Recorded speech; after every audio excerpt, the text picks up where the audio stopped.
కూడా పాపం చేసిన వారము, పాపము నుండి మనం విమోచన పొందాలి, పాప క్షమాపణ అనేటువంటిది మనకు కలగాలి. ఎవరి ద్వారా పాప క్షమాపణ కలిగిద్ది? ఎవరి ద్వారా మనకు పరిశుద్ధత కలిగిద్ది? బైబిల్లో దేవుడు ఒక మాట చెప్పాడు. ఆ మాట ఏంటంటే మత్తయి గారు రాసినటువంటి సువార్త ఒకసారి చూద్దాం. మనం మత్తయి గారు రాసినటువంటి సువార్త ఒక మాట మనం చూద్దాం. చూడండి, మత్తయి గారు రాసినటువంటి సువార్త 5వ అధ్యాయము. బాగా తీయాలి, అందరూ కూడా తీయాలి. కానీ మత్తయి గారు రాసినటువంటి సువార్త 5వ అధ్యాయము చూడండి. ఆయన ఏమంటున్నాడు? 8వ వచనం. హృదయ శుద్ధి గలవారు ధన్యులు, వారు దేవుని చూచెదరు అన్నాడు. చూడండి, మళ్ళా ఏ శుద్ధి కావాలన్నా? హృదయ శుద్ధి గలవారు ధన్యులు, వారు. ఇందాక మనం ఏమని చదువుకున్నాం? పరిశుద్ధత లేకుండా ఎవడును ప్రభుని చూడలేడు. పరిశుద్ధత ఉండాలి, అదే హృదయ శుద్ధి. మళ్ళీ ఏముండాలంట? పరిశుద్ధత. మరి పరిశుద్ధత అనేటువంటిది ఎక్కడి నుంచి వస్తుంది? ఎలా వస్తుంది? దేవుని చూడాలి, దేవుని రాజ్యంలోనికి చేరాలి.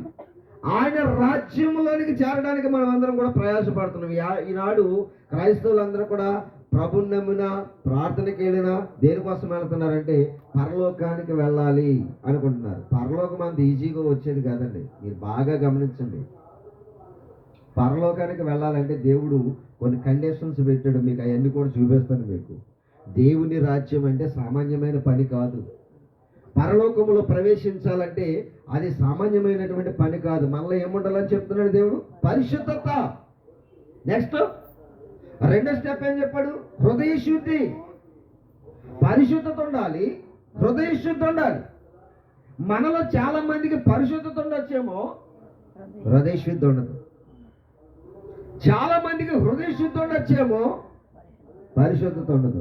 ఒకటి ఉంటే ఒకటి కోల్పోతాం. మనలో ఉన్న బలహీనత ఆ రెండింటి మీద ఉండవు. అన్నీ ఉండాలి. పరిశుద్ధత ఉండాలి, హృదయ శుద్ధి ఉండాలి. ఈ లేని వాడు దేవుని రాజ్యములో ప్రవేశించలేడు అని చెప్తున్నాడు దేవుడు. దేవుని రాజ్యములో ప్రవేశించలేని వారి స్థితి ఎలా ఉంటుందో మీకు దేవుని లేఖనాల్లో నుంచి చూపిస్తాను. ఎవరు ప్రవేశించారంటే ఒకసారి మనం చూద్దాం. గలతీయులకు రాసినటువంటి పత్రిక 5వ అధ్యాయము 20వ వచనం. దేవుని రాజ్యములోనికి ప్రవేశించిన వారి పరిస్థితి ఎలా ఉంటుందో చూద్దాం. ఒకసారి మీకు చూపిస్తాను. ఏంటి? గలతీయులకు రాసినటువంటి పత్రిక 5వ అధ్యాయము 20వ వచనం.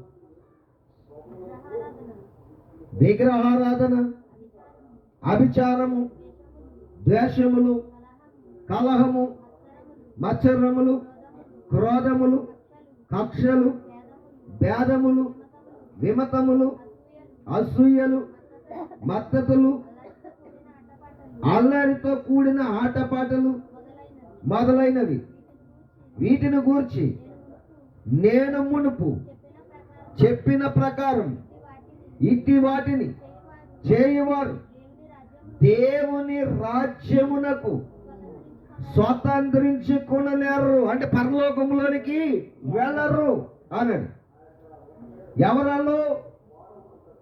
ఎవరాలో బాప్తిసం తీసుకున్న తర్వాత, దేవుని రక్తము చేత కడగబడిన తర్వాత, సంఘ ప్రవేశం చేసిన తర్వాత వారిలో ఏముంటున్నాయంట? కక్షలు. ఏమున్నాయంట? కక్షలు. హృదయ శుద్ధి లేదు. ఏం లేదంట? హృదయ శుద్ధి లేదు, కక్షలు ఉంటున్నాయి. చదవమ్మా, మరలా చదువు మాట 20వ వచనం. ఏమంటున్నాడు? విగ్రహారాధన అంటే అర్థం ఏంటి తెలుసా? విగ్రహారాధన అంటే నిలబెట్టిన బొమ్మను పూజించడం కాదు. నిలబెట్టిన బొమ్మను పూజించడం కాదు. విగ్రహారాధన అంటే మన దగ్గర ఉన్న ధనాన్ని పూజించడం. మనిషి దేన్ని పూజిస్తాడు? ఎక్కువగా దేన్ని పూజిస్తాడు? ధనాన్ని పూజిస్తాడు. ఈనాడు ప్రపంచంలో చాలా మంది చూడండి, అందరూ కూడా అందరికంటే ఉన్నతమైన వారుగా అయిపోవాలని చూస్తున్నారు తప్ప ఉన్నతమైన లోకానికి వెళ్ళాలన్న తలంపు వరకు కూడా లేదు. ప్రియమైన దేవుని వారులారా, మనము ఈ లోకములో ఇంతలో కనబడి అంతలో మాయమైపోయే ఆవిరి వంటి వారమన్న సంగతి దేవుడు మనకి ఎప్పుడో చెప్పాడు. ఈ లోకం స్థిరం కాదన్న సంగతి ఎప్పుడో చెప్పాడు. ఇప్పుడు చూసిన వాడు రేపటి దినానికి ఉండడన్న సంగతి కూడా చెప్పాడు. ఇప్పుడు చూసిన వాడు మరు క్షణానికి కూడా ఉండడన్న సంగతి కూడా దేవుడు చెప్పాడు. మనము అలాంటి వారమే, మనము ఆవిరి వంటి వారమే, మనలో ఏమి గొప్పతనం ఏమీ లేదు. కానీ విడిచి వెళ్ళే లోగా మహాలోకానికి చేరాలనంటే నీలో ఏం సంపాదించుకోవాలంటే హృదయ శుద్ధిని సంపాదించుకోవాలి, పరిశుద్ధతను సంపాదించుకోవాలి. ఒక మనిషి జీవితాన్ని ముగించుకునే ముందు అతనికి కావలసింది ఏంటంటే హృదయ శుద్ధి, రెండవది పరిశుద్ధత. పరిశుద్ధత లేకుండా ఎవడ ప్రభుని చూడలేడు, పరలోకంలో ప్రవేశించలేడు. ఎందుకని? వాడికి అడ్డొచ్చేస్తున్నాయి. ఒక బాప్తిస్వం పొందిన వ్యక్తికి అడ్డొచ్చేవి ఏంటంట? 20 వచనం మరలా చదవండి ఆ మాటని. విగ్రహారాధన, అభిచారము, ద్వేషములు, కలహములు, మత్సరములు, క్రోధములు, కక్షలు, భేదములు, మిమతములు, అసూయలు, మత్తతలు, అల్లరితో కూడిన ఆటపాటలు, ఇవన్నీ కూడా నిన్ను ఎక్కడికి చేర్చడం లేదో తెలుసా? పరలోకానికి వెళ్ళనివ్వడం లేదు, అడ్డుగా వస్తున్నాయి. నీలో అపవిత్రతను కలగజేస్తున్నాయి. ఇవన్నీ కూడా పరిశుద్ధత లేకుండా నిన్ను చేసేస్తున్నాయి. ఒకడు పరిశుద్ధుడిగా ఉండాలని అంటే ఇవన్నీ కూడా ఏం చేయాలంట? తీసివేయాలి. ఇవన్నీ తీసివేయాలి. సంఘంలోకి వస్తున్నాం, సమాధానంగా ఉంటున్నామా? సంఘంలోకి వస్తున్నాం, అసూయలు విడిచిపెట్టామా? మళ్ళీ ఏం లేదు, అందరం పరలోకానికి ప్రవేశించాలని ప్రయాణం చేస్తున్న వాళ్ళమే. మరి పరలోకానికి ప్రవేశించాలనుకునే వారిలో సహోదర ఐక్యత ఉండాలి, ప్రేమ చూపించాలి, మనము కనికరము కలిగిన వారంగా ఉండాలి. యేసుక్రీస్తు మనసు మనకు ఉండాలి. ఆయన దయాళుడు, ఆయన ప్రేమ స్వరూపి, సత్య సంపూర్ణుడు అంటున్నాడు. ఆయన కృపావాత్సల్యము కలిగిన వాడు. మరి ఇవన్నీ కూడా సంఘములో చేరిన మనలో కూడా ఉండాలి.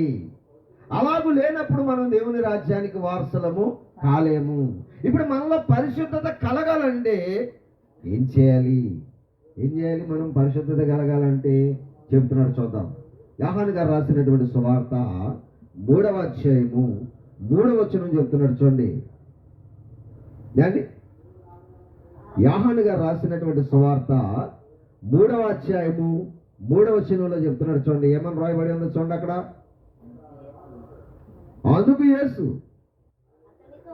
అతనితో, ఒకడు క్రొత్తగా జన్మించితేనే గాని అతడు దేవుని రాజ్యమును, అదిగో చూసారా, ఇందాకేమో అక్కడ ఏమన్నాడు? పరిశుద్ధత లేకుండా ఎవడ ప్రభుని చూడలేడు అన్నాడు. చూస్తున్నారా? ప్రతిది కూడా జాగ్రత్తగా చూడాలి మీరు అందరూ కూడా. ఇందాక మనం చెప్పుకున్న మాటల్లో హెబ్రీ పత్రికలో అపోస్తలుడైన పౌలు గారు హెబ్రీ సంఘానికి రాసిన పత్రికలో ఏమంటున్నాడంటే, మీలో ఎవడైనా ప్రభుని చూడాలనుకుంటే వాడు పరిశుద్ధుడై ఉండాలి, పరిశుద్ధత లేకుండా ఎవడును ప్రభుని చూడలేడు అన్నాడు పౌలు గారు. ఇప్పుడు ఇక్కడ యోహాను గారు అంటున్నాడు, అబ్బాయి ఎవడైనను, ఇది యేసుక్రీస్తు చెప్పిన మాట అనమాట. యోహాను గారు రాశాడు, కానీ అపోస్తలుడైన యోహాను గారు రాశాడు, యేసుక్రీస్తు చెప్పిన మాట. ఎవరితో చెప్పడినా? నికోదేముతో చెప్తున్నాడు. ఎవడైనను దేవుని రాజ్యమును చూడాలంటే వాడు కొత్త జన్మ అంటే ఇది వీడికి డౌట్ వచ్చింది. ఎవరికి? కొత్త జన్మ అనగానే ఎవరికి డౌట్ వచ్చిందంటే నికోదేముకి డౌట్ వచ్చింది. కొత్తగా జన్మించాలంటున్నారు, నేను ముసలివాడిని అయిపోయాను, మళ్ళా తల్లి గర్భంలోకి వెళ్ళి పిండముగా మారి మరణ తల్లి గర్భంలో నుంచి నేను జన్మించడం కష్టం కదా, అది కూడుదా అన్నాడు. కొత్త జన్మ అంటే మళ్ళా తల్లి గర్భంలోకి వెళ్ళి పిండముగా మారి రావడం కాదు అబ్బాయి. కొత్త జన్మ అంటే అర్థం ఏంటంటే ఒకడు నీటి మూలముగాను ఆత్మ మూలముగాను జన్మించాలి అన్నాడు. అది క్రొత్త జన్మ అన్నాడు. నీటి మూలంగా అంటే అర్థం ఏంటి? బాప్తిసం. ఆత్మ మూలంగా అర్థం ఏంటి? అది మనకు తెలియదు కదండి. నీటి మూలంగా అంటే టకటకమని చెప్పేస్తాం, ప్రతి సంఘంలో కూడా చెప్పేస్తారు. మరి ఆత్మ మూలంగా అంటే ఒకడు నీటి మూలముగాను ఆత్మ మూలంగాను జన్మించితే అన్నాడు. నీటి మూలంగా అన్నది అర్థమైంది, ఆత్మ మూలంగా అంటే అది ఏంటో మీకు చూపిస్తాను. ఇప్పుడు అపోస్తుల కార్యాలు చూడండి. అపోస్తుల కార్యాలు 2వ అధ్యాయం 38వ వచనాన్ని చదువుకుందాం. 2వ అధ్యాయము 38వ వచనాన్ని చదువుకుందాం. జాగ్రత్తగా మీరు ఆ మాటను చదవండి. పేతురు, మీరు మారు మనసు పొంది పాపక్షమాపణ నిమిత్తము ప్రతివాడును యేసుక్రీస్తు నామమున బాప్తిస్మం పొందుడి. అప్పుడు ఇప్పుడు మీరు పరిశుద్ధాత్మ అనువరమును పొందుదురు. ఇప్పుడు దీనివల్ల ఆత్మ మూలముగాను నీటి మూలముగాను జన్మించిన వారు అవుతారు. మీరు ఎప్పుడైతే యేసుక్రీస్తు నామంలోనికి మీరు బాప్తిస్మం పొందారో నీటి మూలంగా జన్మించారు, రెండవది ఆత్మ మూలంగా కూడా జన్మించారు. ఇది జరగడం వల్ల మీలోనికి ఏం కలుగుతుందంటే పాపములన్నీ కడగబడి పరిశుద్ధులుగా మీరు మారుతున్నారు. క్రీస్తు రక్తం ఏం చేస్తుంది? మిమ్మల్ని కడిగి పవిత్రులుగా చేస్తుందంట. మిమ్మల్ని యేసుక్రీస్తు రక్తము కడిగి ఏం చేస్తుందంట? పవిత్రులుగా. మీరు అది బైబిల్లో చూడాలి ఈ మాట. ఎందుకంటే నేను నోటితో చెప్పిన మాట కాదు, కానీ మీరు బైబిల్లో చూడాలి. అది అలాగ ఉందో లేదో మీరు గమనించాలి. ప్రియమైన దేవుని వారు చూద్దాం, ఆ మాట కూడా మనం చదువుదాం. యోహాను గారు రాసిన మొదటి పత్రిక 1వ అధ్యాయము 7వ వచనంలో ఏమని రాయబడి ఉందో చూడండి పిల్లరా. యోహాను గారు రాసిన మొదటి పత్రిక ప్రకటనకు ముందు ఉంటుంది చూడండి. యోహాను గారు రాసిన మొదటి పత్రిక 1వ అధ్యాయము 7వ వచనంలో ఏమని రాయబడి ఉంది? అయితే ఆయన వెలుగులోనున్న ప్రకారం మనమును వెలుగులో నడిచిన ఎడల మనము అన్యోన్య సహవాసము గలవారమై యుద్ధము. అప్పుడు ఆయన కుమారుడైన యేసు రక్తము ప్రతి పాపము నుండి మనలను పవిత్రులుగా చేయను అంటున్నాడు. చూడండి, పాపముల నుండి కడిగేదేంటి? అమ్మా వినాలి. మనల్ని పాపము నుండి కడిగేదేంటి? యేసు రక్తం. మనం తీసుకున్నాం. ఇప్పుడు మనల్ని ఏం చేస్తుంది? రక్తం కడుగుతుంది. రక్తం ఏం చేస్తుందంట? కడుగుతుంది. ఏం చేస్తుంది? పవిత్రులుగా మారుస్తుంది. మనస్సాక్షిని ఒప్పింపజేస్తుంది దేవుని దగ్గర. పాపి తన పాపములను విడిచిపెట్టిన తర్వాత ఈ రక్తం నీలో ఏం చేస్తుందండి? దినదినము నిన్ను పరిశుద్ధునిగా మార్చుతుంది. ఎందుకని? నువ్వు పరిశుద్ధులు లేకపోతే ప్రభుని చూడలేవు, పరలోకంలో ప్రవేశించలేవు. ఒకడు పరలోకానికి ప్రవేశించాలంటే పరిశుద్ధత కావాలి. ఒకడు పరలోకంలో ప్రభుని చూడాలంటే హృదయ శుద్ధి కావాలి. హృదయ శుద్ధి లేని వారు దేవునిని చూడలేరు. అందుకని ఒకరు దేవుని చూడాలన్నా, దేవుడున్న లోకానికి వెళ్ళాలన్నా ఆయనను చూచే గొప్ప భాగ్యం ఏంటంటే మనలో ఏముండాలంట? పరిశుద్ధత. పరిశుద్ధత లేకుండా ప్రభుని మనము చూడలేము. మనకి ఎక్కడి నుంచి వస్తుంది పరిశుద్ధత? ఇప్పుడు చదువుకున్నాం మనం. మనకి పవిత్రత, పరిశుద్ధత అనేది ఎలా కలుగుతుందంటే యేసు క్రీస్తు రక్తము మనల్ని ఏం చేస్తుందంట? పరిశుద్ధులుగా మారుస్తుందంట, పవిత్రులుగా మారుస్తుందంట. ఇలాగ మనం పవిత్రంగా మార్చబడిన తర్వాత అసూయలు, కక్షలు, భేదాలు, మత్తతులు అని ఇవన్నీ ఉండొచ్చా? వినాలి, ఉండొచ్చా? మనలో సమాధానం కలిగి ఉండాలంటండి ప్రియమైన దేవుని వాళ్ళ. ఏం కలిగి ఉండాలంట? సమాధానం. సంఘాలలో ఉన్న చేరిన మనమందరం కూడా ఏదో నామకార్థ భక్తి చేయటం కాదు, కానీ మీ భక్తి దేవుని రాజ్యానికి చేర్చాలి. మిమ్మల్ని మీ భక్తి ఏం చేయాలంట? దేవుని రాజ్యానికి చేర్చాలి, దేవుని దగ్గరికి చేర్చాలి మిమ్మల్ని. ఇప్పుడు దేవుని దగ్గరికి చేర్చడానికి యేసుక్రీస్తు ప్రభువుల వారు దేవుణ్ణే విడిచిపెట్టి భూలోకానికి వచ్చాడు. ఆయన భూలోకంలోనికి వచ్చి మనలందరినీ కూడా దేవుని యొద్దకు చేర్చాడంట. ఎక్కడ చేర్చాడు? ఎలా చేర్చాడు? ఆయన రక్తము ద్వారా. ఆయన రక్తము చిందించాడు. మనమందరము దేవునికి దూరస్తులం అయిపోయాం. ఎందుకని? మనలో పాపం, మనలో ఉన్న పాపం దేవునికి దూరంగా చేసింది మనల్ని. ఇప్పుడు మరలా దేవునికి సమీపస్తులుగా చేయడం కోసం యేసు ప్రభు ఏం చేశాడంటే తన కుమారుడు యేసుక్రీస్తు వారి భూమి మీదకి వచ్చి రక్తాన్ని గార్చి ఆ రక్తము చేత మనందరినీ కూడా ఏం చేశాడంట? కడిగాడు, పవిత్రులుగా పరిశుద్ధులుగా కడిగాడు. ఇప్పుడు దేవుని వాక్యం నీలో ఉంటే నీ హృదయం కూడా ఏమైపోతుందంట? శుద్ధిగా మారిపోతుంది. హృదయ శుద్ధి గల వారికి మారిపోతారు. వాక్యానికి చోటు వల్ల మనం హృదయంలో వాక్యం లేదనుకోండి, మన హృదయంలో దేవుని వాక్యానికి చోటు లేనప్పుడు మన హృదయం శుద్ధత కలిగి ఉండదంటండి. వాక్యము చేత మన హృదయం ఏం చేయబడాలంట? నింపబడాలి. ప్రతి వారం మంచి మాటలు వినాలి. చెప్పేవారు కూడా మంచి మాటలు చెప్పాలి వినే పిల్లలకి. వింటున్నారండి? జాగ్రత్తగా వినాలి ఈ మాటలన్నీ కూడా. ఒకడు పరలోక రాజ్యంలో ప్రవేశించాలంటే కొన్ని అర్హతలు, క్వాలిటీస్ చెప్పాడు దేవుడు. మనం ఏం చేయాలో చెప్పాడు. ఏం చేస్తే పరలోకానికి ప్రవేశిస్తామో చెప్పాడు దేవుడు. చూద్దాం ఆ మాటలు కూడా. మనము ఒకడు నీటి మూలముగాను ఆత్మ మూలముగాను జన్మించితేనే గాని వాడు దేవుని రాజ్యమును చూడడు అని మనము చదువుకున్నాం. ప్రియమైన దేవుని వారు, మనము ఒకసారి కొరింథీయులకు రాసినటువంటి మొదటి పత్రిక చూద్దామా? 6వ అధ్యాయము 9-10 వచనాలు. 6వ అధ్యాయము 9-10 వచనాలు.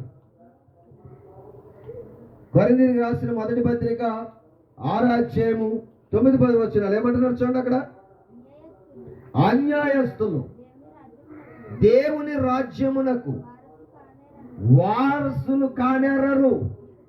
మీకు తెలియదా? మోసపోకుడి, జారులైనను, విగ్రహారాధికులైనను, వ్యభిచారులైనను ఎలా ఉండాలో? ఆడంగితనము గలవారంటే ఎలా ఉండాలో బాగా గమనించాలి. వీళ్ళందరూ కూడా సంఘములో బాప్తిసం పొంది చేర్చబడిన వారు. ఆడంగితనం గలవారు అన్నాడు ఎవడు? ఆడంగితనంగా గలవారంటే మీ దృష్టిలో ఎవరు అసలు చెప్పండి? అసలు అలా పురుషుడు కాకుండా ఇలా స్త్రీ కాకుండా ఉంటారు కదండి. వారిని ఏమంటారు? ఆడంగితనం గలవారు అంటారు. అది మీ ఉద్దేశం. కానీ దేవుని ఉద్దేశం ఏంటంటే ఆడంగితనం గలవారంటే మీకు ఎలాగైతే ఒక క్లారిటీ వచ్చిందో అటు ఇటు కానివారని, ఇప్పుడు ఆడంగితనం గలవారని దేవుడు ఎవరి గురించి చెప్పాడంటే కొంతసేపు సంఘంలో ఉంటారు, కొంతసేపు ఏమో లోకంలో ఉంటారు. ఈయన దేవుడు ఏమన్నాడు తెలుసండి? ఆడంగితనము గలవారు అన్నాడు. ఎవరంట? కొంతసేపు సంఘంలో ఉంటారు, సంఘంలో ఉన్నని చెప్పి సంఘస్థులు, మళ్ళీ బయటికి వెళ్ళిపోయేటప్పటికి లోకస్తులు. ఇప్పుడు అటు ఇటు కానివారు మీరు ఎవరు? ఆడంగితనము గలవారు. వీళ్ళు ఎక్కడికి వెళ్ళరు? దేవుని రాజ్యములోనికి వెళ్ళరు అంటున్నాడు. చూడండి, మళ్ళా చదవండి మా మాట. అన్యాయస్తులు దేవుని రాజ్యమునకు వారసులు కానేరరు. మీకు తెలియదా? మోసపోకుడి, జారులైనను, విగ్రహారాధికులైనను, వ్యభిచారులైనను, ఆడంగితనము గలవారైనను, ఆ పురుష సంయోగులైనను, దొంగలైనను. దొంగలు అన్నాడు ఇక్కడ. దొంగలు ఎవరు? ఏంటి? సంఘాల పేరు చెప్పి సంఘాలను కట్టి సంఘాలలో ఉన్న సొమ్మంతా కూడా దోచుకుని తినేస్తూ ఉంటారు. చూసారా? వీళ్ళని ఏమన్నాడు తెలుసా దేవుడు? దొంగలు. మనం కూడా ఎవరికి పట్టుకెళ్ళేస్తాం తెలుసా? దేవుని పని చేసే వారికి ఇవ్వం డబ్బు. ఆరగిస్తాం, దోచుకుని దొంగలకే బాగా దోచుకోండి ఆయన ఇస్తూ ఉంటాడు. వాళ్ళు ఏం చేస్తారంటే విలాసాలు చేస్తూ ఉంటారు. దేవుని పని కొరకు ఖర్చు పెట్టేవారికి ఇవ్వండి. ఏంటి? దొంగలు వీళ్ళందరూ కూడా. ఇవాళ ప్రపంచ ప్రజల్లో ఎక్కువ మంది క్రైస్తవులని పేరు చెప్పుకుంటున్నటువంటి బడామైనటువంటి సేవకులందరూ కూడా ఏం చేసేవాడు తెలుసండి? దొంగలు. ఎవరు సొమ్ము చేస్తున్నారు తెలిసాడు? దేవుని సొమ్ము. దేవుని సొమ్ము అండి. మీ దగ్గర నుంచి వచ్చే ప్రతి రూపాయి కూడా వాడు తినగా, వాడి సరిపడగా తినగా ఉన్నది ఏం చేయాలి తెలుసా? దేవుని పని చేయాలి. మరి చేస్తున్నారు అలాగా? చేస్తలేదు. వాళ్ళ ఆస్తులు కూడగట్టుకుంటున్నారే తప్ప దేవుని పని చేసేవాడు ఎవడ కూడా లేడు. వీళ్ళ కూడా దేవుని రాజ్యానికి హక్కుదారులు కాదు. దొంగలు అందరూ కూడా. నెక్స్ట్ ఏమని చెప్తున్నాడు? దొంగలను, లోబులైనను, తాగుబోతులైనను, దోషకులైనను, దోచుకుని వారైనను దేవుని రాజ్యమునకు వెళ్ళారంటండి. అమ్మ ఏంటన్నారా? వీళ్ళు కూడా దేవుని రాజ్యంలోనికి వెళ్ళరు. దోచుకునేవాడు వెళ్ళడు సంఘం పేరు చెప్పి. ఏండి లోపులు రూపాయి కూడా సంఘము విషయంలో ఖర్చు పెట్టరంటారు. దేని విషయంలో? సంఘం విషయంలో ఒక రూపాయి కూడా ఖర్చు పెట్టరు. లోబి అంటే ఏంటో తెలుసా? ధనాన్ని దాచుకునేవాడు. ఒకడు కష్టాల్లో ఉన్నప్పుడు ఆ కష్టములో ఏంటి సహకరించలేని వాడిని దేవుడు ఏమన్నాడు తెలుసండి? లోబి. జాగ్రత్తగా వినాలి. దేవుని రాజ్యంలో ఒకడు ప్రవేశించాలంటే వాడికి మొదటి క్వాలిటీ ఏంటంటే పరిశుద్ధత. ఏంటంట? పరిశుద్ధత. రెండోది హృదయ శుద్ధి. ఎవడైతే హృదయ శుద్ధి లేడో, ఎవరికైతే పరిశుద్ధత లేదో వాడు దేవుని రాజ్యంలోనికి ప్రవేశించలేడు. అందుకే హృదయ శుద్ధి కలగాలన్నా, పరిశుద్ధత కలగాలన్నా అది ఎవరి వల్ల కలిగిద్దని నేర్చుకున్నాం మనం. యేసుక్రీస్తు వారు ఆత్మ మూలముగాను నీటి మూలముగాను జన్మింపజేసే గొప్ప ప్రణాళిక పనిని మన ఎడల చేశాడు. అదే యేసుక్రీస్తు రక్తం మనల్ని ఏం చేస్తుందంట? మనలను కడిగి పవిత్రులుగా చేసి దేవుని రాజ్యములో మనలను ప్రవేశపెడుతుందంట. ఆ రాజ్యంలోనికి మనం వెళ్ళాలంటే మనలో అసూయలు ఉండకూడదు, కక్షలు ఉండకూడదు, ఇంకేముండకూడదు, భేదాలు ఉండకూడదు. మనము చాలా జాగ్రత్తగా ఉండాలని దేవుడు మనకి ప్రతి మాటలో కూడా వివరించి చెప్తున్నాడు. ప్రియమైన దేవుని వారు, దేవుని రాజ్యము చాలా ఇరుకైనది. ఇరుకైందంటే ఏదో ఆ చిన్న ద్వారం అనుకోకండి. ఇరుకైనది అంటే దేవుడు ఏం చెప్పాడంటే ఆ ద్వారంలో ప్రవేశించడానికి చాలా మంది చూస్తారంటండి. చాలా మంది చూస్తారు కానీ ప్రవేశించలేరు. ఎందుకంటే వాళ్ళకి విశాలమైన మార్గం కావాలి. అంటే అన్నీ కావాలనుకుంటారు వాళ్ళు. అన్నీ కావాలనుకున్న వాళ్ళు వెళ్ళలేరు. అన్నీ వదులుకున్నవారు పరలోక రాజ్యానికి ప్రవేశిస్తారు. వదులుకోవాలి. అది కావాలంటే మనం ఇక్కడ అన్నీ కూడా వదిలేసుకోవాలి. వదులుకుంటేనే మనకు ఆ రాజ్యం, ఆ రాజ్యంలో స్థానం దక్కాలన్నా, ఆయనను చూసే భాగ్యం దక్కాలన్నా ఈ లోకంలో మనం ఏం చేయాలంటే అన్నీ కూడా వదిలేయాలి. వదలలేని వాడు దేవుణ్ణి వదిలేసుకుంటాడు. చూసారా? నువ్వు దేవుని కోసం అన్నీ వదిలేస్తే ఆయన నిన్ను పట్టుకుంటాడు. అదే దేవుని కోసం నువ్వు అన్నీ సంపాదించుకోవాలనుకుంటే ఆయన నిన్ను వదిలేస్తాడు. మనలను ఆయన వదిలేస్తాం గొప్ప, మనము లోకాన్ని వదిలేస్తాం గొప్ప. మనము లోకాన్ని వదిలేయటమే గొప్ప. దేవుడు మనల్ని వదిలేడు అనుకోండి, మనం బ్రతకలేం భూమి మీద. ఆయన ఉన్న లోకానికి చేరలేదనుకోండి, మహావేదనకరమైన స్థలానికి మనం వెళ్ళిపోతాం. ఇంకా అక్కడి నుంచి మనల్ని కాపాడేవాడు ఎవరు ఉండడు. ఈ జీవితమే 60-70 సంవత్సరాలు, కానీ అక్కడ జీవితం ఎంత తెలుసా? యుగ యుగాలు. దానికి చావు లేదు, అంతం లేదు.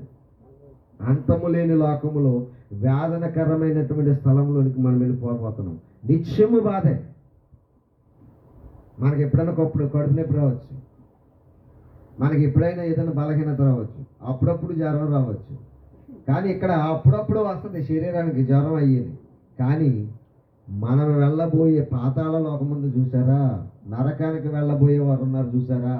ఆ నరకానికి వెళ్ళబోయే వారున్న లోకములో నిత్యము పండ్లు కొరగటం, వేదన, తీరని బాధ ఉందన్నాడు అక్కడ.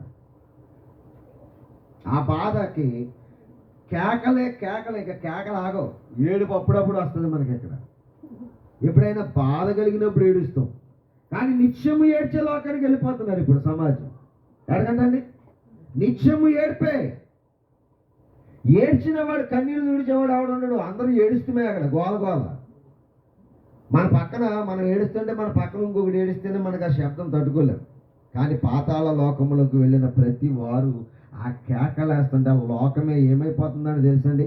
దద్దరిల్లిపోతుందంటే లోకం. ఏ లోకం?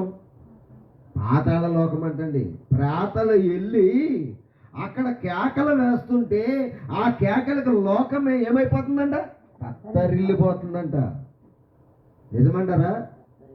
ఉందా అలాగని బైబిల్లో? ఉందండి. ఉంది కాబట్టి నేను చెప్తున్నాను. చూద్దాం ఒకసారి. యెషయా గ్రంథము ఉందో లేదు మీరు చూడండి ఆ మాట. యెషయా గ్రంథము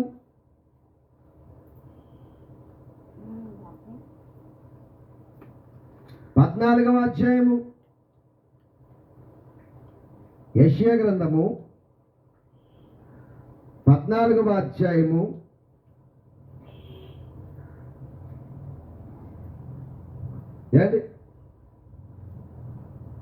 9వ వచనం చదువుదామా? చూడండి, బైబిల్లో చాలా క్లారిటీగా రాశాడు. 9వ వచనం 14వ అధ్యాయము యెషయా గ్రంథము 578వ పేజీలో ఉంటుంది. చూడండి, 579వ పేజీ. అంటే పాత నిబంధన పాఠము 579వ పేజీలో ఆ మాట మనకు కనిపిస్తూ ఉంటుంది. చూద్దాం. 9వ వచనం, 14వ అధ్యాయం 9వ వచనం. నీవు ప్రవేశించుచుండగానే నిన్ను ఎదుర్కొనుటకై క్రింద పాతాళము నీ విషయమై ఏం పడుచున్నదంట? కలవరం వచ్చేస్తుందంట పాతాళానికి. ఇంకోటి ఏంటంట? అది నిన్ను చూచి ప్రేతలను, దాంట్లో ఉన్న ప్రేతలను ఏం చేస్తుందంట? రేపుతుందంట. అక్కడ కేకలు. అక్కడ ఏముందంట? పాతాళ లోకంలో ఏముందంట? కేకలు ఉన్నాయి. తీరని బాధ ఉంది. నిత్యము బాధే, నిత్యము ఏడిపే, నిత్యము పళ్ళు కొరకడమే అంటున్నాడు. ఎందుకు ఈ వేతనంతా కూడా నువ్వు తప్పించుకోవాలంటే దేవుడు నిన్ను ఏం చేయమంటున్నాడంటే పరిశుద్ధతను సంపాదించుకో అంటున్నాడు. ఏంటంటే ఎందుకని పరిశుద్ధత లేకుండా ఎవడును కూడా ఏం చేయలేడంట? ప్రభువుని చూడలేడు. పరలోకంలో ప్రవేశించాలంటే వాడులో ఏముండాలి తెలుసా? పరిశుద్ధత. ఏదో బాప్తీసం తీసుకుని సంఘంలోకి వెళ్ళి కూర్చుని ఆదివారం దేవుని వాక్యాన్ని వినియోగం చేస్తే పరిశుద్ధత రాదు. ఏం కోల్పోవాలి? నువ్వు కక్షలు కోల్పోవాలి, అసూయలు కోల్పోవాలి, మత్తతులు కోల్పోవాలి, వ్యభిచారాన్ని విడిచిపెట్టాలి, అభిచారాన్ని విడిచిపెట్టాలి, విగ్రహారాధన విడిచిపెట్టాలి. ఇవన్నీ కూడా నువ్వు విడిచిపెట్టాలి. వీటన్నిటిని కూడా నువ్వు తొలగించుకోవాలి. అప్పుడు నీలోనికి ఏం చేరుతుంది? పరిశుద్ధత చేరుతుంది. హృదయ శుద్ధి గల వారు ధన్యులు, వారు దేవుణ్ణి చూచెదరు. అంటే ఇక్కడ కాదు, ఇక్కడ గురించి చెప్తలేదు ఆయన. నీవు దేవుణ్ణి చూడాలంటే, ఆయనలో ఉన్న లోకానికి నువ్వు వెళ్ళాలంటే, ఇక్కడ నువ్వు వెళ్ళకుండాలంటే హృదయ శుద్ధిని సంపాదించుకోవాలి. హృదయం నిండా ఏముంది? శుద్ధత లేదు మనకి. హృదయం నిండా ఏముండిపోయిందో, ఏమి విడిపోయిందో, దేని వల్ల నిన్ను దేవుని రాజ్యంలోనికి ప్రవేశం చేయలేకపోతున్నావో అది దేవుడు చెప్పాడు. మీరు చూడండి, మీ కళ్ళారా మీరు చూడండి. మార్కు గారు రాసినటువంటి సువార్త 7వ అధ్యాయము 21వ వచనంలో చెప్తున్నాడు. చూడండి, మీ హృదయము దేవుని చూడకుండా ఆటంకపరిచేవన్నీ కూడా అక్కడ ఉన్నాయి చెప్తున్నాడు. చూడండి, మార్కు గారు రాసినటువంటి సువార్త యేసు ప్రభు చెప్పాడు. 1వ శతాబ్దంలో యేసు ప్రభు వారు మానవులు పరలోకానికి ప్రవేశించకపోవడానికి అడ్డుపడేవేటో చెప్తున్నాడు. దేవుని చూడలేని పరిస్థితి కలిగి ఉండడానికి అడ్డుపడేవేంటో చెప్తున్నాడు. నిన్ను అడ్డుపరిచేవి, దేవుని చూడకుండా నిన్ను ఆటంకపరిచేవి ఏంటి అని అంటే, మార్కు గారు రాసినటువంటి సువార్త 7వ అధ్యాయము 21వ వచనంలో చెప్తున్నాడు. చూడండి ఏమని రాయబడి ఉంది అక్కడ.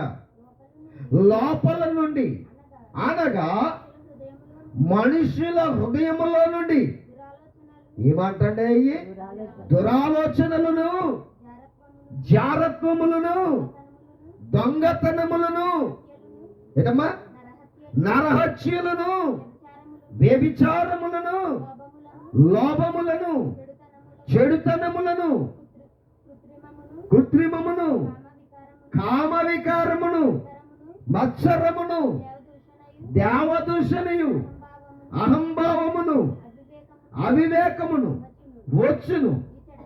ఈ చెడ్డవన్నీ లోపల నుండి బయలు వెళ్ళి మనుష్యుని ఏం చేసేస్తున్నాయంటే నిన్ను నువ్వు పవిత్రుడిగా మారాలంటే ఏం చేయాలి?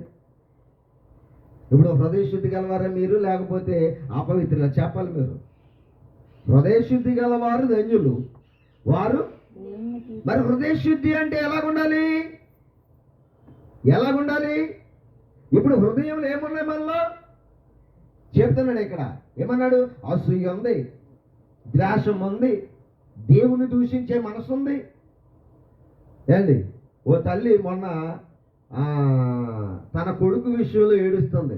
దేవుడు నాకు చాలా అన్యాయం చేసేసాడు అని ఏడుస్తుంది. ఎందుకంటే వాడు బైక్ వేసుకుని రై రై రై మండలి పోయి చెత్త చెత్త అయిపోడు రోడ్డు మీద.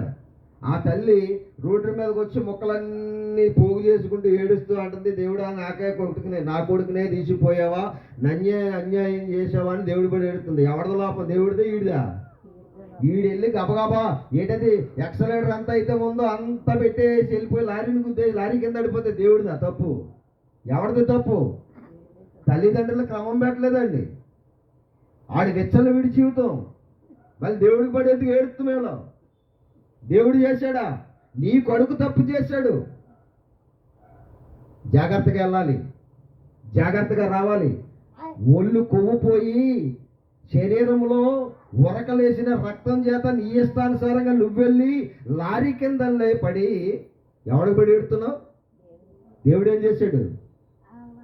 జాగ్రత్త. ప్రపంచానికి దేవుడు చెబుతున్న మాట ఏంటో తెలుసా? మీరు జాగ్రత్తగా ఉండాలి. చెప్పడా లేదా? మీరు జాగ్రత్త కలిగి ఉండాలి. దేవుడికి పడి కాదు మనం ఏడవడం. దేవుడు అన్యాయస్తుడు కాదు. దేవుడు ఎప్పుడు కూడా న్యాయస్తుడే, పక్షపాతి కాదు. మనం జాగ్రత్తగా ఉండాలి, మన నడవడిక జాగ్రత్తగా ఉండాలి.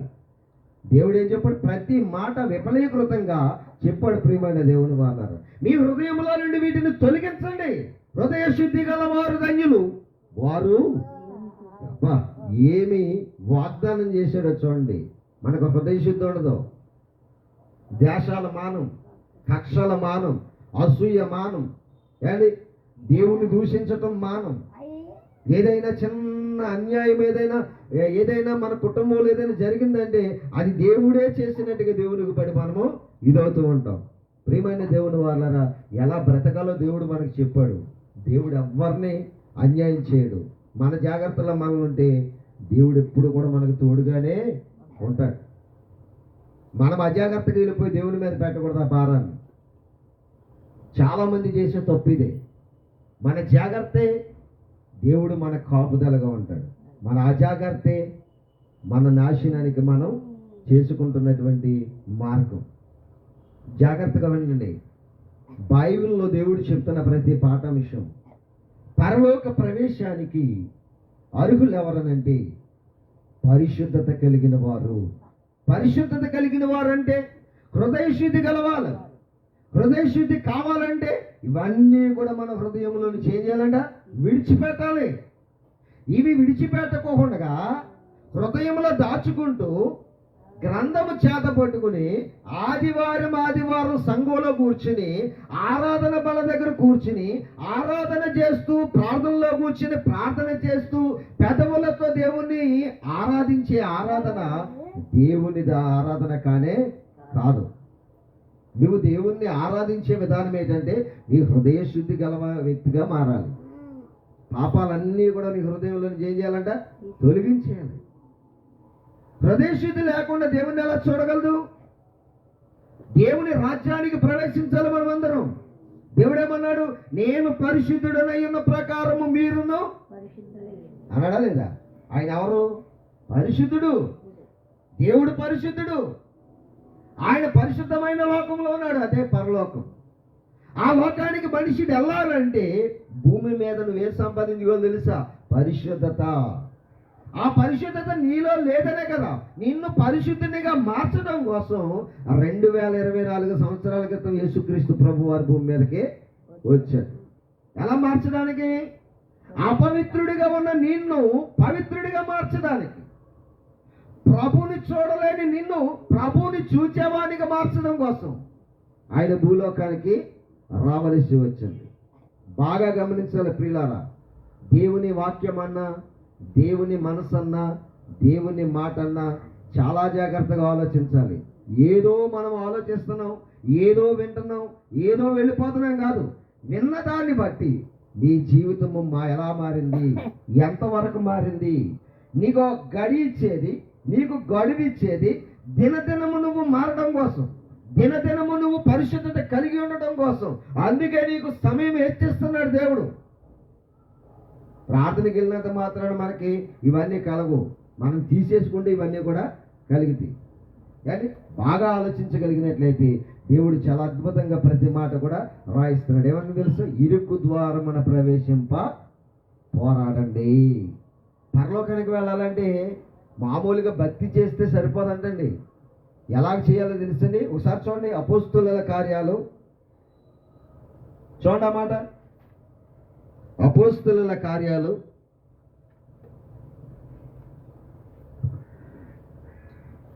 చూద్దాం. ఇక నేను 2 మాటలు చెప్పి నేను ముగించేస్తాను. అపోస్తలుల కార్యాలు 14వ అధ్యాయము 22వ వచనం ఏమని రాయబడి ఉందో చూడండి అక్కడ.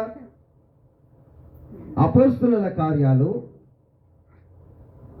14వ అధ్యాయము 22వ వచనం. శిష్యుల మనస్సును దృఢపరచి విశ్వాసమందు నిలకడగా ఉండవలెనని అనేక శ్రమలను అనుభవించి మనము దేవుని రాజ్యములో ప్రవేశింపవలెనని వారికి హెచ్చర చేశాడంటండి. ఒకడు పరలోకానికి ప్రవేశించాలంటే ఏం చేయాలంట? శ్రమలు అనుభవించాలి. ఏమనుభవించాలి? మరి అలా క్రైస్తవులందరూ కూడా చాలా హ్యాపీగా బ్రతికేస్తున్నారు, దేవుడు దీవించాడు అంటున్నారు. వీళ్ళందరూ ఎవరు అనుకుంటున్నారు? దొంగలు. పరలోకానికి ప్రవేశము లేనటువంటి దొంగలు వీళ్ళందరూ. ఇందాక మీకు చూపించాను కొరింథీయులకు రాసిన పత్రికలు. వీళ్ళందరూ ఎవరంట? దొంగలను, దోచుకుని వారును. మరి పరలోకానికి ప్రవేశించే వారు ఎలా ఉంటారు? భూమి మీద శ్రమలు పడుతూ ఉంటారు. ఎవరిలాగా? అపోస్తలులలాగా, యేసుక్రీస్తులాగా, యోబులాగా. యోబుకి అన్ని పోయినాయా? ఉన్నాయా?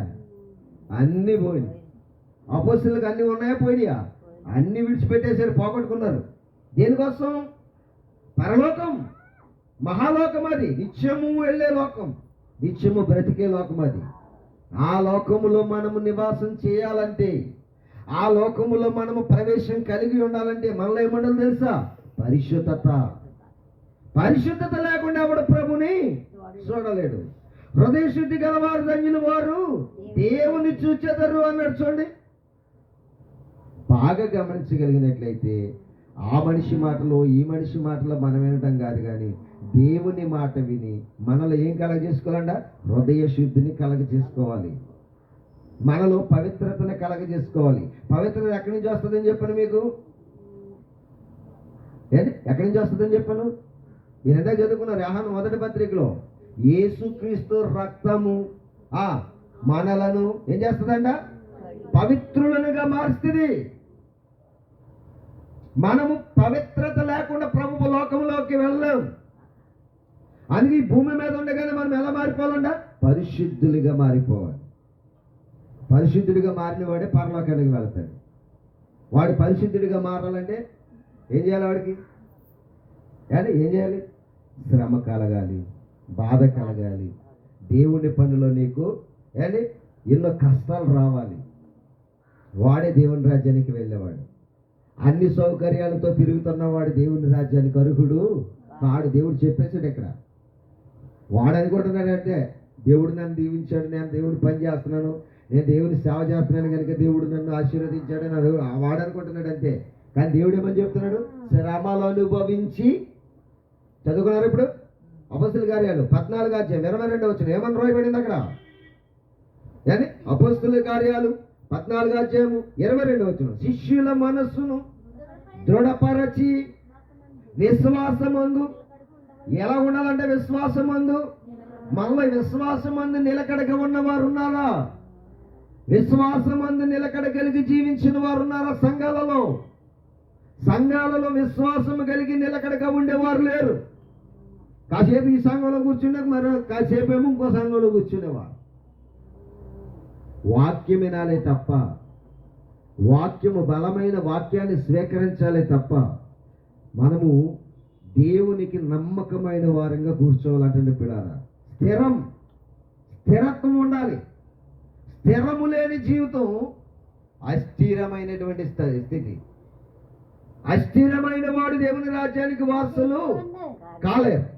ఇప్పుడు అంటున్నాడు చూడండి, విశ్వాసమందు స్థిరులను, చదవమ్మా, విశ్వాసమందు నిలకడగా ఉండవలెనని అనేక శ్రమలను అనుభవించి మనము దేవుని రాజ్యములో, చూసారండి, దేవుని రాజ్యంలో ప్రవేశించే వాడికి ఏముంటాయని చెప్తున్నాడు దేవుడు? శ్రమలో. ప్రవేశించిన వాడు ఎలాగుంటాడు? కక్షలు, భేదాలు, గొడవలు, అండి అలరితో కూడిన ఆటపాటలు అన్నీ ఉంటాయి. వీళ్ళందరూ ఎవరు అనుకుంటున్నారు? దేవుని రాజ్యానికి చేరనటువంటి వారు. క్లారిటీగా రాశాడు చూడండి బైబిల్లో. అందుకే ఎక్కడ రికార్డింగ్ డ్యాన్స్ ఉండేది, ఎక్కడో ఉండేది ఇది వరకు, ఇప్పుడు క్రైస్తవుల్లోకి వచ్చేసింది రికార్డ్ డ్యాన్స్ కదా. పాటలెట్టి డ్యాన్సులు నేర్పిస్తున్నారు ఏళ్ళు. అది దేవుని పాటలే కదా అంటున్నారు. దేవుని పాటలు అయితే ఏంటి, ఇంకో పాట అయితే ఏంటి, అల్లరా లేకపోతే అది క్రమమా? అల్లరితో కూడిన ఆటపాటలు చేయకూడదు. మనం దేవునికి విరుద్ధమైన పని ఏది కూడా చేయకూడదు, విడిచిపెట్టాలి, పక్కన పెట్టాలి. అవన్నీ కూడా మనకి కావలసింది క్రమం. దేవుడు కోరుకుంటున్నది క్రమం. ఆయన అల్లరికి కర్త కానే కాడు అని రాయబడి ఉంది. ఇప్పుడు మనం దేవుని రాజ్యంలో ప్రవేశించాలంటే మనకేం కలగాలంట? కష్టాలు రావాలి, శ్రమలు రావాలి, అని బాధ కలగాలి. ఇవన్నీ మనం సంఘంలో ఉన్నప్పుడు వస్తేనే మనం ఎవరమో తెలుసండి, పరలోకానికి ప్రవేశించే వారమని అర్థం. దానికి సొల్యూషన్ ఏంటంటే మనము పరిశుద్ధులమును హృదయ శుద్ధి గలవారమని దానికి తేటపరుస్తుంది అనమాట మనకి వాక్యం. ఆ కష్టాలు వచ్చినప్పుడే నువ్వు పరిశుద్ధుడు, ఆ కష్టంలో నిలబడినప్పుడే నువ్వు హృదయశుద్ధి గలవారు. అందుకనే ఒకడు ప్రభుని చూడాలంటే పరిశుద్ధత కావాలి, ఒకడు దేవుని చూడాలంటే హృదయశుద్ధి కావాలి. హృదయశుద్ధి గలవారు ధన్యులు, వారు దేవునిని చూచెదరు. చాలామంది మీరు గమనించవలసిన విషయం ఏంటంటే, పరలోక ప్రవేశానికి అర్హులు ఎవరంటే శ్రమ పొంది దేవుని కొరకు కష్టపడేవారు. దొంగలు, దోచుకున్న వారు, వీళ్ళెవరు కూడా దేవుని రాజ్యానికి అర్హులు కాదు. ఇందాక ఇంకో మాట చెప్పాను. ఇంకొకరు ఎవరెవరన్నా చెప్పాడు, ఆడంగితనము గలవారు అని చెప్పాడు. ఆడంగితనం గలవారంటే ఏమని చెప్పాను మీకు? ఆడంగితనము గలవారంటే ఎవరని చెప్పాడు? కొంతసేపు సంఘములో ఉంటారు, కొంతసేపు లోకములో ఉంటారు. వీళ్ళ దేవుడేమని పేరు పెట్టాడంటే ఆడంగితనము గలవారు అని పేరు పెట్టాడు. అటు ఇటు కాని వారు అనమాట వీళ్ళందరూ కూడా కదా. ఆడంగితనం వాళ్ళ వారు అనే వారిని ఎవరిని అంటారు? అటు ఇటు కాని వాడిని వీడు అంటూ ఉంటారు చాలా మంది. అటు ఇటు కాని వాడిని ఆడంగితనం గలవారని మీరు పేరెట్టాడు. కానీ దేవుడు పేరెట్టింది ఎవరికో తెలుసా? సంఘంలో కాసేపు, లోకంలో కాసేపు ఉండే వారికి పేరెట్టాడు. ఏమని? ఆడంగితనము గలవారు. బాగా గమనించాలి. మనం ఉంటే సంఘంలో అని ఉండాలి ఖచ్చితంగా, లేకపోతే లోకంలో అయినా ఉండాలి. అంతేగాని సంఘంలో కాసేపు, లోకంలో కాసేపు. ఏండి ప్రార్థన ఏమి ఇక్కడ? పెళ్ళికేమో మోరుతున్నాడు, పెళ్ళేమో దేవుడు సేవకులు చేయాలి. ప్రభు ఉన్నాడు అక్కడ. రైట్, మీరు చేసేస్తున్నారు, మంచిదండి. మీ గుమ్మం ముహూర్తాలు, మీ ఇంటి ముహూర్తాలు అన్నీ కూడా ముహూర్తాలు చూసేసుకున్నారు. ప్రార్థన పాస్టర్ గారు చేస్తున్నాడు. ఆ ప్రార్థనలో ఫలితం ఉందా? ఉందన్నవాడు ఎవడని చెప్పమానండి. పెళ్లి చేసిన ఆ పెళ్లిలో మరి ప్రతిఫలం ఉందని చెప్పినవాడు ఎవడైనా ఉండే చెప్పమానండి. ఉండదు. ఎందుకని? పెళ్ళేమో దేవుని పేరు చేయించడం, ముహూర్తమేమో దెయ్యం చేత పెట్టించుకోవచ్చు. జాగ్రత్తగా వినాలి. ప్రార్థనకి బైబిల్ ఎట్టుకుని వెళ్ళిపోతాం. ఎవడైనా మీ ఇంట్లో నూతన గృహప్రవేశం చేస్తున్నా కనుక ఒక ఎద్దును తిప్పమ్మా అంటే ఆవునో ఎద్దునో తిప్పేస్తాం. ఇంటి చుట్టూను తిప్పేవాళ్ళేరా? క్రైస్తవులే చేసేది. అంజులు మానేశారండి, క్రైస్తవులు మొదలెట్టారు. ఇప్పుడు క్రైస్తవులే ఇవన్నీ కూడా పనికి మాలిన పని. వీళ్ళకి దేవుడు పెట్టిన పేరని తెలుసా? నోట్ చేసుకున్న మాట, ఆడంగితనము గలవారు. వీళ్ళకి దేవుడు పెట్టిన పేరేం పేరు? ఆడంగితనము గలవారు. వారు దేవుని రాజ్యంలోనికి ప్రవేశం లేదు వాళ్ళకే. వాళ్ళు ఎంత భక్తి చేయని. జాగ్రత్త. మీ జీవితాల్లో దేవునికి ప్రాధాన్యత కలిగి దేవునికి ప్రాధాన్యత ఇవ్వండి. హృదయ శుద్ధి గల వారు ధన్యులు, వారు దేవుని చూచెదరు. ఇంకోటి, పరిశుద్ధత లేకుండా ఎవడును ప్రభువుని చూడలేడు. పరలోక ప్రవేశానికి అర్హులు ఎవరనంటే శ్రమ పొంది దేవుని కొరకు ప్రయాసపడి వారు. ప్రార్థన చేసుకుందాం. దయచేసి అందరూ కూడా తల వంచి కళ్ళు మూసుకోండి. ప్రార్థన. మహాపరిశుద్ధుడును మహోన్నతుడును మహాగణుడునైన పరలోకమందున్న కన్న తండ్రి, ఎప్పటి వరకు నీ పిల్లలు నీ మాటలు విన్నారు. విన్న మాటలలో ఏది కూడా వ్యర్థము కాకుండా వారు హృదయాంతరంగాలలో వాటిని భద్రపరుచుకుంటూ ఆత్మీయ జీవితాన్ని మేలుకొలుపుకుంటూ నీ నామ ఘనత కొరకు వారు మా ప్రభా బలపరచబడగలిగినట్లు సహాయం దయచేయండి. కూడుకును ముగించుకున్న వారి గృహాలకు వెళ్తుండగా నెమ్మదిని సమాధానాన్ని వారి కుటుంబాల్లో దయచేయండి. ప్రతి కుటుంబాన్ని మీరు జ్ఞాపకం చేసుకోండి. ఎవరి ఏడల ఏమి నీ చిత్తమైనదో ఆ చిత్తాన్ని నెరవేర్చమని ప్రార్థిస్తున్నాను. ఇదిగో మా ప్రభా, మరి సెప్టెంబర్ నెల 1వ తారీఖులో మొదటి ఆదివారంలో మమ్మల్ని ప్రవేశపెట్టినందుకు నీ స్తోత్ర. ఈ నెల 19 నుంచి 22 వరకు జరిగే మీటింగ్స్కి ఏ అభ్యంతరాలు ఆటంకాలు లేకుండా సమస్తము సమకూర్చబడి జరగడానికి మీ సహాయాన్ని దయచేయమని ప్రార్థన చేస్తున్నాను. సహాయం చేయండి నాయన. కూడా వచ్చిన ప్రతి బిడ్డలో నాయన ఆత్మీయంగా బలపడడానికి, ఆ పరిచర్యలో పాలు భాగస్తులు అవడానికి మీ సహాయాన్ని దయచేయండి. ఇదిగో మా ప్రభా, నువ్వు నాకు ఇచ్చినటువంటి ఈ పరిచర్యను మీరు జ్ఞాపకం చేసుకుని బలపరచండి.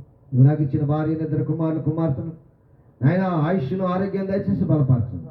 ఇక మీ దాసుడైన నాకు మీ పిల్లలకు మీ మాటలు ఎలాగో చెప్పవలను తగిన జ్ఞానమును కలిగించమని యేసుక్రీస్తు ప్రభుల వారి పేరటి ప్రార్థన మీకు సమర్పించి అడిగి వేడుకునిచున్నారు. ప్రియ పరలోకమందున్న కన్న తండ్రి, ఆమె ఇప్పుడు మన తండ్రి అయిన దేవుని ప్రేమ, ఆయన కుమారుడును మన రక్షకుడు అయిన యేసుక్రీస్తు వారి యొక్క కృప, ఆదరణకర్త పరిశుద్ధాత్మ కన్యని సావాసము ఇప్పుడు నిత్యం సదా మనకును సకల పరిశుద్ధులకును ప్రార్థించబడిన అంశములన్నీ నెరవేర్చబడకు సదా తోడేండి నడిపించును గాక. ఆమేన్. అందరికీ హృదయపూర్వకమైన వందనాలు. All of you. God bless you.